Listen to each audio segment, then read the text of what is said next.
আয়ারল্যান্ডের বিপক্ষে বাংলাদেশের টেস্ট সিরিজ দেখে আমি পুরোই অবাক যে আদৌ কি বাংলাদেশ টেস্টটি এত ভালো দল কিনা। যেভাবে দুর্দান্ত প্রথম টেস্ট জিতার পরে সেকেন্ড টেস্টও খাই আমরা পুরোপুরি জিতার পথেই। এখনও পর্যন্ত নিউজিল্যান্ড 176 রান করেছেন, আরও 333 রান করতে হবে তাদেরকে ম্যাচটা জিতার জন্য। অলরেডি তাদের 6টা উইকেট পড়ে গেছে। তো বাংলাদেশ আজকে শুরুতে ব্যাট করে 297 রান 4 উইকেটে করে ম্যাচটা ডিক্লেয়ার করে দেয়, মানে 510 রানের লিড দিয়েছে তাদেরকে। তো তারা অলরেডি 176 রানে 6টা গেছে, তার মানে বাংলাদেশ মোটামুটি ম্যাচটা জিতবে। তো আমার কথা হচ্ছে, বাংলাদেশ কি আদৌ টেস্টে এত ভালো দল কিনা, নাকি প্রতিপক্ষ আয়ারল্যান্ড বলেই এত ভালো খেলতেছে বাংলাদেশ? না হলে আমাদের ব্যাটাররা রান পাচ্ছে, বলাররা ভালো বোলিং করতেছে, ফিল্ডাররা ভালো ফিল্ডিং করতেছে। মিরপুরের উইকেটে আমাদের ব্যাটসম্যানরা 100 করতেছে, মুশফিকুর রহিম আজকেও 50 করছে। তার 17তম টেস্টে আসে ভালো মতো রাঙিয়েছেন, একটা 100 একটা 50, বলতেই হবে দুর্দান্ত। কিন্তু আমার কথা হচ্ছে ভাই, আমরা কি আদৌ এতটা ভালো দল কিনা? প্রতিপক্ষের মাঠে গিয়ে আমরা কি আদৌ এত ভালো খেলতে পারবো কিনা, আমার কিন্তু প্রশ্ন রয়েছে এখনো। কেননা গাইজ, আমাদের বাংলাদেশের খেলা দেখে তো আমরা মোটামুটি একটা আইডিয়া আমাদের আছে যে আমাদের বাংলাদেশ কতটা ভালো টিম।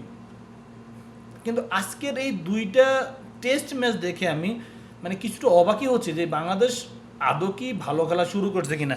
কিন্তু দেখার বিষয় হচ্ছে গাইজ, আয়ারল্যান্ডও কিন্তু মোটামুটি ভালো খেলে, কিন্তু বাংলাদেশের সাথে আসার পরে তারা মনে হচ্ছে টেস্টে একটু হয়ে গেছে, ভালো করতে পারছে না। তো আশা করব কালকে হয়তো বাংলাদেশ জিতে যাবে। কালকে চতুর্থ দিনের খেলা হবে। তো তৃতীয় দিনে বাংলাদেশের এত ভালো একটা স্কোয়ার লিড দিয়ে দিয়েছেন, ইনিংস ডিক্লেয়ার করেছেন, বলতে হবে এটা। তারপরে দেখা যাবে আয়ারল্যান্ড মোটামুটি হারবে। এখন 333 রান করার মানে 6 উইকেট পড়ে গেছে, এটা একেবারে টাফ বলতে হবে। আর সেকেন্ড ইনিংসে বা এত রান করা সম্ভব হয় না টেস্টে।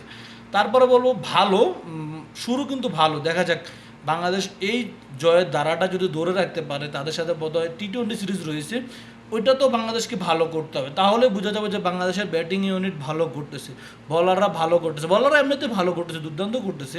তারপরও এখনও অনেক কিছু দেখার বাকি আছে। আমি মনে করি অ্যাটলিস্ট বাংলাদেশকে আরও ভালো ভালো দলের সাথে টেস্ট খেলতে হবে, দেশের বাইরে গিয়ে খেলতে হবে। নিজেদের দেশে নিজেদের যে কোনোভাবে উইকেট তৈরি করে খেলা, এটা আমার মনে হয় ভালো লক্ষণ না। তারপরও দেখা যাক, বাংলাদেশের জন্য শুভকামনা রইল। এই ম্যাচটা অ্যাটলিস্ট আমরা এই সিরিজটা জিতবো, 2-0 জিতবো। আমাদের জয়, সাদনাম, মমিনুল, মুশফিক, সবাই, লিটন, সবাই রান পাচ্ছে, এটা ভালো লক্ষণ। আমি চাই তারা রান করুক, বাংলাদেশকে আরও উপরের দিকে নিয়ে যাক, বাংলাদেশকে ভালো সার্ভিস দিক। তাহলে আমরাও দর্শকরা খেলা দেখে মজা পাই, আমরাও তাদের পক্ষে কথা বলতে আমাদের থেকেও ভালো লাগে। আমরা চাই না কোনো ক্রিকেটারকে বাজে কথা বলতে বা কোনো ক্রিকেটারকে সমালোচনা করতে। আমরা চাই আমাদের দেশের ক্রিকেটাররা ভালো খেললে আমাদের নিজেদের থেকেও ভালো লাগে। তো অভিনন্দন বাংলাদেশ টিমের জন্য, এইভাবেই খেলতে হবে, তোমাদেরকে ভবিষ্যতে আরও ভালো করতে হবে।